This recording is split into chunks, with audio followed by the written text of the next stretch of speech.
ஓம் சாந்தி. அக்னி சிறகுகளின் 55வது பட்டியை பற்றி பார்க்கலாம். இன்றைய தலைப்பு வாழ்க்கையின் சிறகுகள், அதாவது எல்லைக்கு அப்பாற்பட்ட நிலையில் எவ்வாறு செல்வது, எல்லைக்குட்பட்ட ஆசைகளை கடந்து எல்லைக்கு அப்பாற்பட்ட நிலையில் எவ்வாறு செல்வது என்பதை குறித்து பாபா கூறியுள்ளார். வாணி தேதி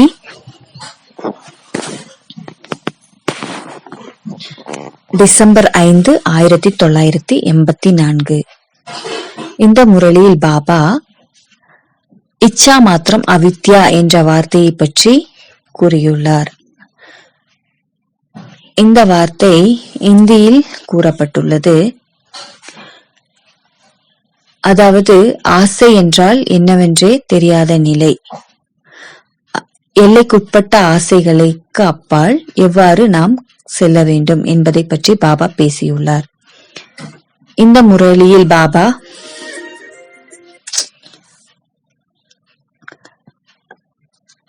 நீங்கள் முதலில்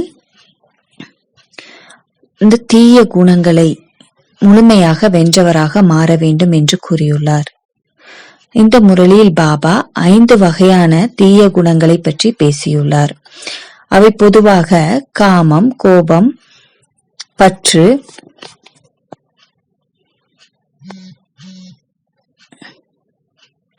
பொறாமை,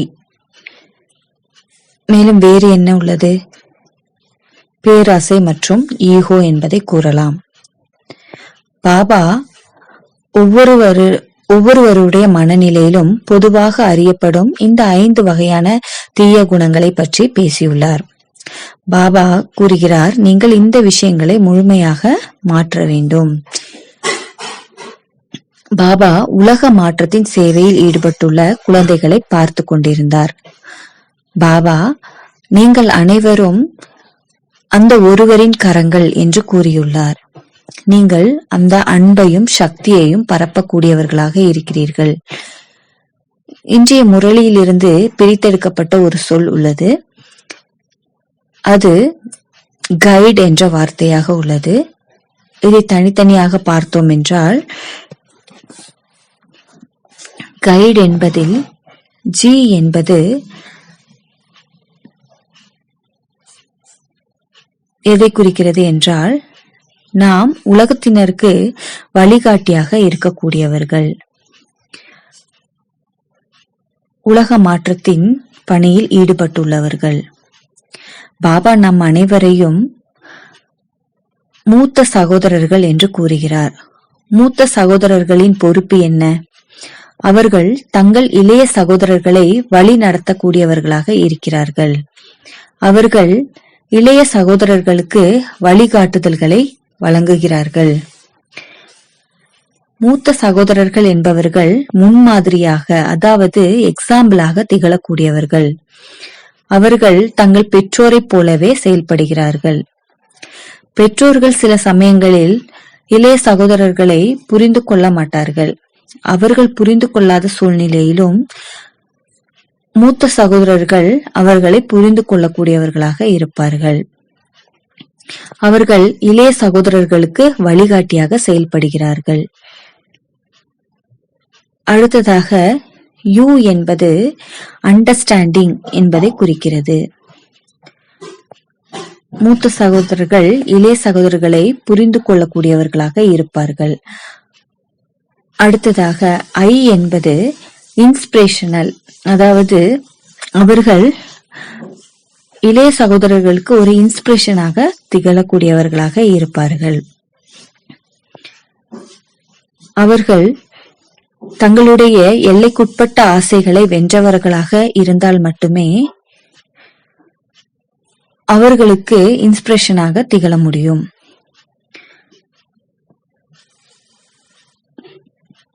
மூத்த சகோதரர்கள், அதாவது இளைய சகோதரர்களுக்கு தேவையான விஷயங்களை தரக்கூடியவர்களாக இருப்பார்கள். அவர்கள் தங்களுடைய அறிவால், நற்பண்புகளால், சக்திகளால் அவர்களுக்கு வழிகாட்டக்கூடியவர்களாக இருப்பார்கள். அடுத்ததாக டி என்பது எதை குறிக்கிறது என்றால், அவர்கள் இளைய சகோதரர்கள் மூத்த சகோதரர்களை டிபெண்டாக இருப்பார்கள். இன்றைய சூழ்நிலையில் உலகத்தில் எவ்வளவோ குழப்பங்கள், பிரச்சனைகள், தடைகள், பாதகமான சூழ்நிலைகளை அவர்கள் அனுபவித்து வருகிறார்கள். அவர்கள் நம்மை சார்ந்து இருக்கிறார்கள். நம்மிடமிருந்து மகிழ்ச்சியை பெற, சக்திகளை பெற அவர்கள் சார்ந்திருக்கிறார்கள். அடுத்ததாக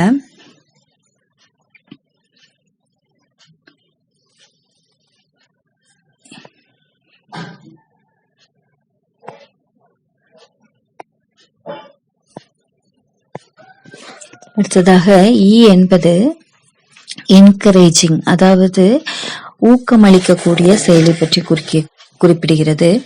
மூத்த சகோதரர்கள் இளைய சகோதரர்களுக்கு ஊக்கமளிக்கக்கூடியவர்களாக இருக்க வேண்டும் என்பதை குறிப்பிடுகிறது. எவ்வாறு ஊக்கமளிக்க வேண்டும் என்றால், அவர்கள் இளைய சகோதரர்கள் தங்களுடைய எல்லைக்குட்பட்ட உலகாய்த ஆசைகளால் சோர்வடைந்து இருக்கிறார்கள். இப்போது அவர்களின் ஆசைகள் என்ன? அவர்கள் நிம்மதியாக, உற்சாகத்துடன், வைராகியத்துடன் வாழ விரும்புகிறார்கள். அமைதியாக வாழ விரும்புகிறார்கள். அவர்களுக்கு அத்தகைய ஊக்கத்தினை அளிக்கக்கூடிய பொறுப்பில் மூத்த சகோதரர்களாகிய நாம் இருக்கிறோம். அவர்கள் தங்களது கடமைகளின் பொறுப்புகளை ஏற்றுக்கொள்கிறார்கள். தாங்கள் வழிநடத்துபவர்களின் நல்வாழ்வை கவனித்துக் கொள்கிறார்கள். எப்பொழுதுமே மூத்த சகோதரர்கள் மிகவும் பொறுப்பானவர்கள். இளைய சகோதரர்களின் நடத்தை எதுவாக இருந்தாலும் அவர்கள் அக்கறை கொள்ளக்கூடியவர்களாக இருக்க வேண்டும் என்பதை அவர்கள் அறிவார்கள். அடுத்தது ஆர் என்பது ரெஸ்பான்சிபிலிட்டியை குறிக்கிறது. இளைய சகோதரர்களுக்கு பராமரிக்க வேண்டிய பொறுப்பை மூத்த சகோதரர்கள் பெற்றிருக்கிறார்கள்.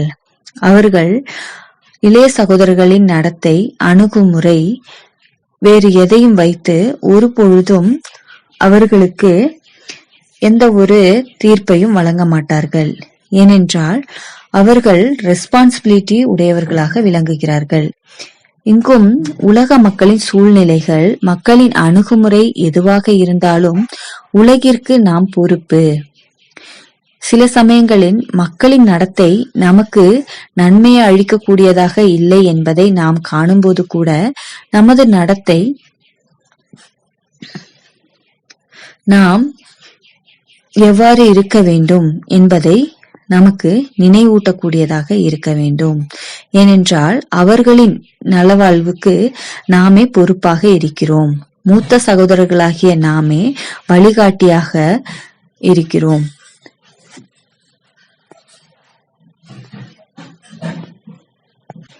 இதுவே நியூமோனிக், அதாவது மூத்த சகோதரர்களின் பண்புகளாக இருக்கிறது. மூத்த சகோதரர்கள் என்பவர்கள் எவ்வாறு இருக்க வேண்டும் என்பதை பாபா நமக்கு நினைவூட்டியுள்ளார். அதாவது பாபா நாம் இரக்கத்தின் கதிர்களை பரப்பக்கூடியவர்களாக இருக்கக்கூடிய எஜமானரின் மகன் என்று கூறியுள்ளார். இந்த சூழலில் பாபா என்ன சொல்கிறார்? சூரியன் என்றால் அது எப்பொழுதும் எங்கே இருக்கும்? உச்சியில் இருப்பதால் தான் சூரிய ஒளியை உலகம் முழுவதும் அதனால் பரப்ப முடிகிறது. இங்கே நீங்கள் உயர்ந்த நிலையில் இருக்கும் பொழுதுதான் உலகிற்கு அன்பு, அமைதி, சக்தியை பரப்ப முடியும். உயர்ந்த நிலை என்றால் மிகவும் உயர்ந்ததாக இருக்க வேண்டும். நீங்கள் உலக ஆசைகளில் ஈடுபட்டால் அவ்வாறு உங்களால் செய்ய இயலாது. எனவே உயர்ந்த நிலையில் இருப்பது என்பது எல்லைக்குட்பட்ட ஆசைகளை தாண்டி செல்வதாகும். எனவே இன்று பாபா மீண்டும் கூறியுள்ளார், பாபா நமக்கு அடுத்ததாக ஆசீர்வாதங்களை வழங்கியுள்ளார், வரதானங்களை வழங்கியுள்ளார். அதை நீங்கள் வெற்றியாளராக இருக்க ஒரு சிறப்பு ஆதாரமாக எடுத்துக்கொள்ள வேண்டும். பாபா இந்த 5 விதமான தீய குணங்களை நல்ல நற்பண்புகளாக மாற்றுவதற்காக என்ன செய்ய வேண்டும் என்று கூட கூறியுள்ளார். காமத்தை வெல்வதற்காக பாபா அதை அன்பாக மாற்றுங்கள் என்று கூறியுள்ளார். அதாவது அனைவரின் மீதும் தெய்வீக அன்பை கொடுங்கள். காமம் என்ற விகாரத்தை வெல்வதற்கு அதை தெய்வீக அன்பாக மாற்றுங்கள். அடுத்தது கோபம். அந்த கோபத்தை எப்படி மாற்றுவீர்கள்? கோபத்தை ஆன்மீக போதையாக மாற்றுங்கள்.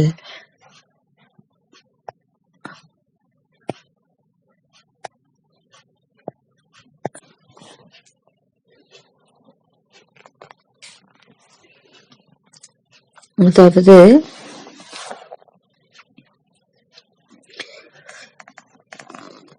பேராசையை எவ்வாறு நாம் மாற்றுவது, நற்குணங்களாக எவ்வாறு மாற்றுவது என்றால் ஆசையற்ற தன்மையை கொண்டு வர வேண்டும். பேராசை ஆசையற்ற நிலையாக மாற்ற வேண்டும். அடுத்ததாக ஈகோவை எப்படி மாற்றுவீர்கள்? ஈகோவை பணிவாக மாற்றுங்கள். அதாவது மிகவும் தாழ்மை உணர்வுடன் நடந்து கொள்ளுங்கள். பாபா நாம் காணும் இந்த 5 விதமான தீமைகளையும் அவற்றை எவ்வாறு நற்பண்புகளாக மாற்ற வேண்டும் என்று சொல்லியுள்ளார். ஒவ்வொரு தீய குணங்களை முடிப்பதற்கு நீங்கள் எந்த கடின முயற்சியும் செய்ய தேவையில்லை. அந்த தீமைகளை, அந்த தீய குணங்களை நற்பண்புகளாக மாற்றுங்கள். இது மிகவும் எளிதான வேலையாகும். அனைவருக்கும் நல்வாழ்த்துக்களை கொடுத்து கொண்டே இருங்கள். அனைவருக்காகவும் நல்வாழ்த்துக்களை கொடுங்கள். ஒவ்வொரு எல்லைக்குட்பட்ட ஆசையும் தானாகவே அனைத்து நற்பண்புகளின் உருவகமாக மாறும். எனவே பாபா காமத்தை வெல்பவர் என்றாலே எல்லைக்குட்பட்ட ஆசைகளை வெல்பவர் என்று பொருள் கூறினார். இதில் நான் சொன்னேன், எந்த ஆசையும் இருந்தால் அதில் காமத்தின் சுவடு இருக்கும்.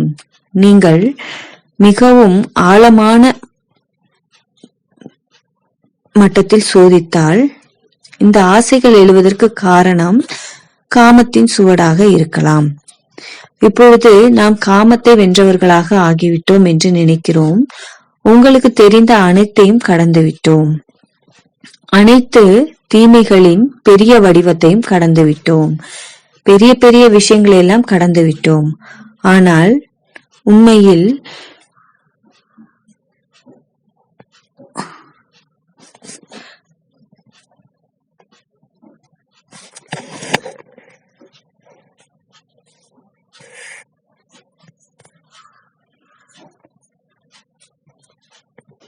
தீய குணங்களின் பெரிய பெரிய அம்சங்களை அனைத்தையும் நாம் கடந்துவிட்டோம். ஆனால் அதில் சின்ன சின்ன விஷயங்களில் நாம் மாட்டிக்கொள்கிறோம். அதன் விளைவாக அது பெரிய விஷயங்களை நமக்குள் கொண்டு வருகிறது. பாபா கூறுகிறார்,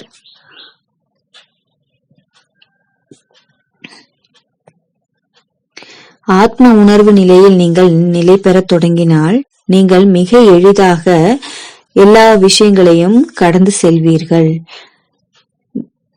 தேக உணர்வில் வரும்பொழுதே எல்லைக்குட்பட்ட ஆசைகளில் மாட்டிவிடுகிறோம். எனவே எல்லைக்குட்பட்ட ஆசைகளை விட்டுவிடுங்கள் என பாபா கூறியுள்ளார்.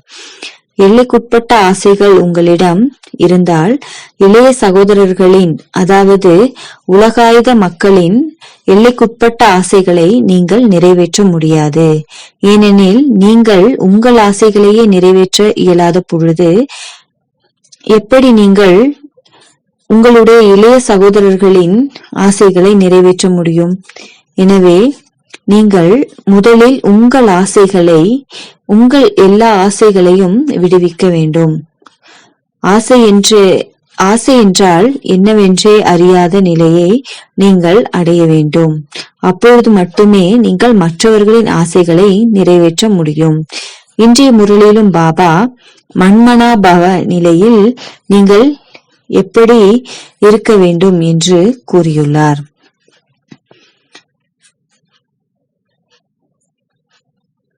அந்த நிலையில் நீங்கள் நிலைநிறுத்தும் பொழுதுதான் நீங்கள் அந்த உயர்ந்த நிலையை அடைய முடியும். அந்த உயர்ந்த நிலையை அடையும் பொழுது எல்லைக்குட்பட்ட எல்லா ஆசைகளையும் தாண்டிய நிலையை நீங்கள் அடைந்து விடுவீர்கள். பாபா இந்த முரளியில் உங்களுக்கு அதை பற்றிய விழிப்புணர்வை ஏற்படுத்துகிறார்.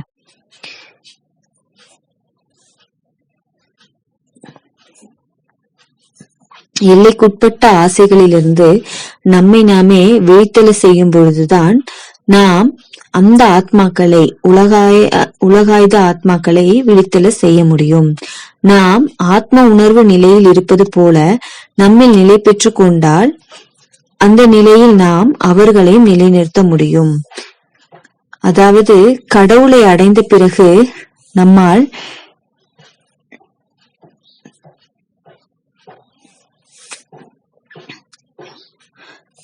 நமக்கு வேறு என்ன அடைய வேண்டி இருக்கிறது? நம்மால் அடைய வேண்டிய அனைத்தையும் அடைந்து விட்டோம் என்ற உணர்வு நமக்கு இருந்தால் அதையே அவர்களுக்கு உணர்த்த முடியும். இதுவே ஆன்மீக சமிஞ்சையாக உள்ளது. இன்றைய முரளியில் பாபா பல குழந்தைகள் மிகவும் புத்திசாலிகளாக இருக்கிறார்கள் என்ற வார்த்தையை சொல்லியிருக்கிறார். அவர்கள் பாபாவிடம் எனக்கு ஆசை இல்லை என்று சொல்வது, இந்த ஆசைகள் சேவைக்கானது என்று கூறுகிறார்கள். எனக்கு ஆசையே இல்லை, ஆனால் சேவையில் இவ்வாறு ஈடுபட வேண்டும் என்று கூறியுள்ளார்கள். பாபாவை நீங்கள் கள்ளம் கபடமற்றவராக கருதுகிறீர்கள், ஆனால் அவர் ஞானக்கடல். அதனால் அவர் குழந்தைகளின் புத்திசாலித்தனத்தை பார்க்கிறார். பாபா கூறுகிறார், இவை அனைத்தையும் அறிந்த பிறகும் கூட அவர் புத்திசாலியானவருடன் கூட புத்திசாலிகளாக ஆகிறார்கள் என்ற வார்த்தையை கூறுகிறார். அதாவது குழந்தைகள் நாம் புத்திசாலிகள் ஆகிறோம். அதனால் என்ன நடந்தது? பாபா எல்லாவற்றையும் புன்னகையுடன் பார்க்கிறார். அவர் குழந்தைகளின் புத்திசாலித்தனத்தை புரிந்து கொள்கிறார். பாபா சில குழந்தைகளின் விஷயங்களை வெளிப்புறமாக சொல்வதில்லை, ஆனால் அவர் சொல்கிறார். நாடகத்தின்படி அவர் என்ன செய்கிறார், குழந்தைகள் என்ன செய்கிறார்களோ அதற்கான விளைவை அவர்கள் அனுபவிக்கிறார்கள். விளைவு என்பது என்ன?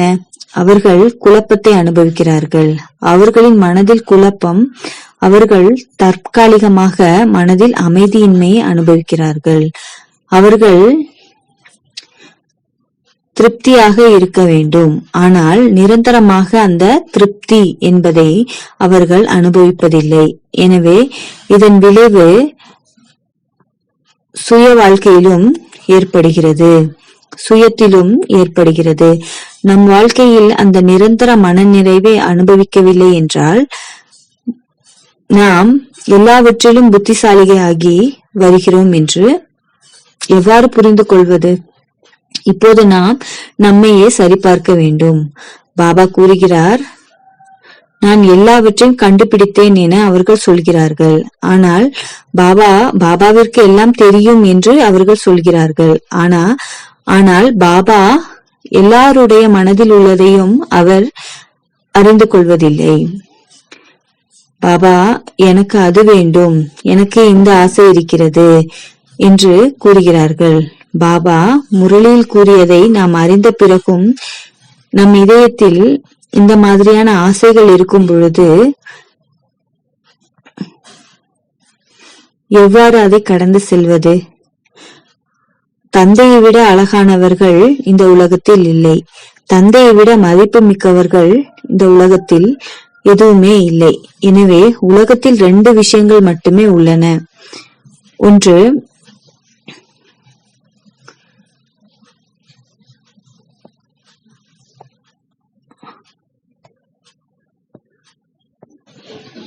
வியக்தம் மற்றும் வஸ்து. அதாவது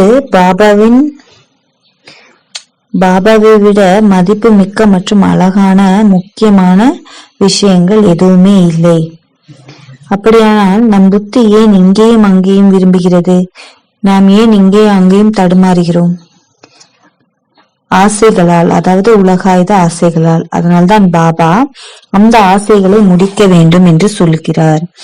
அது உங்களை தடுமாற செய்கிறது, அது உங்களை அலையச் செய்கிறது, அது உங்களை குழப்பத்தில் வரச் செய்கிறது. உங்கள் வாழ்க்கையில் குழப்பம் இருந்தால் ஒருவித ஆசைகள் அவை எல்லைக்குட்பட்ட ஆசைகளாக உள்ளன.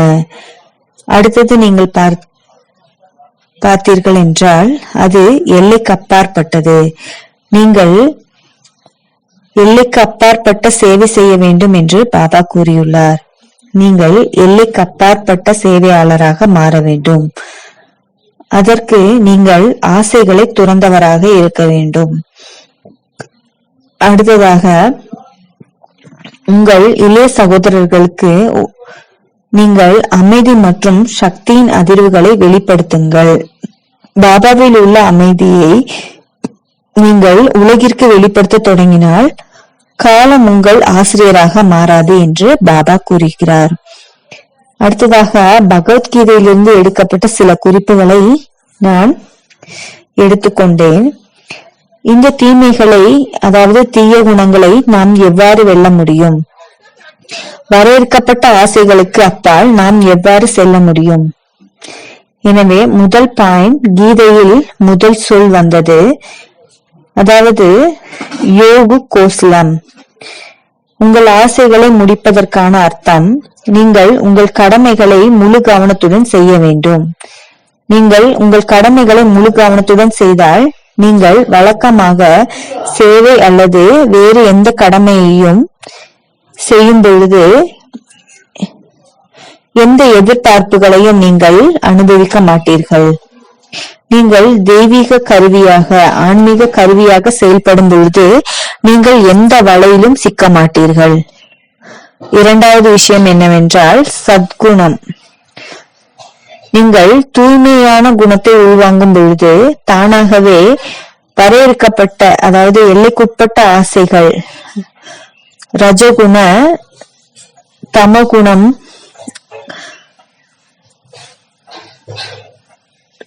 ஆசைகள் முடிவடையும். எனவே நாம் நமது கவனம் எதில் இருக்க வேண்டும் என்றால் சதோகுணத்தை உள்வாங்க வேண்டும், அதாவது நல்லொழுக்க சக்தியை உள்வாங்க வேண்டும். நமது கவனம் திசை திருப்பப்பட வேண்டும். நீங்கள் சதோகுணத்தை நோக்கி செல்ல வேண்டும்.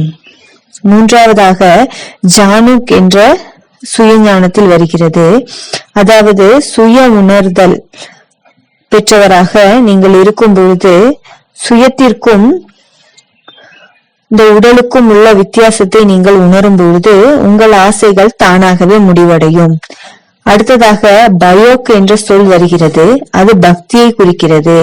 நீங்கள் உங்கள் மனதை நிலைநிறுத்தும் பொழுது, பாபாவை நினைவு கூறும் பொழுது, உங்கள் மனதிற்கு ஒரு இலக்கை கொடுக்கும் பொழுது இந்த உலகியல் விஷயத்தையும் நினைவில் கொள்ள மாட்டீர்கள்.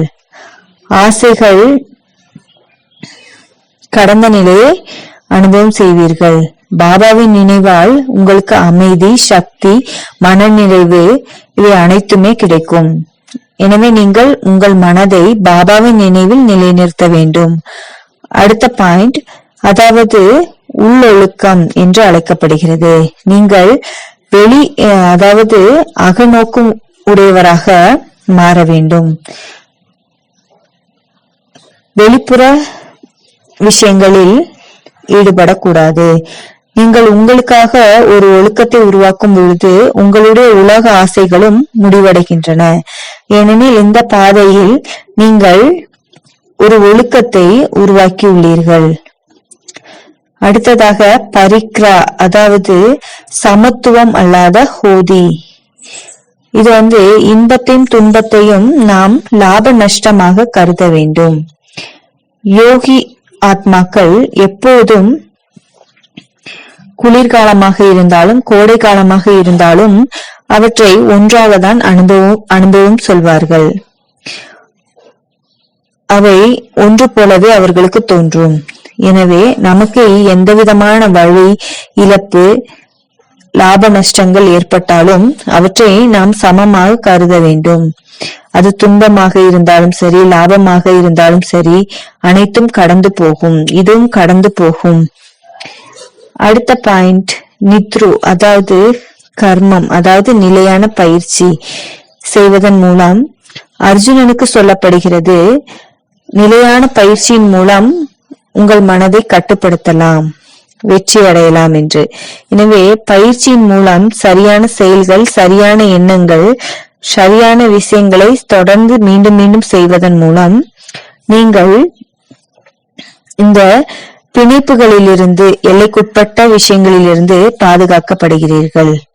மேலும் உங்கள் எல்லைக்குட்பட்ட ஆசைகளை நீங்கள் முடிக்க முடியும். ஓம் சாந்தி.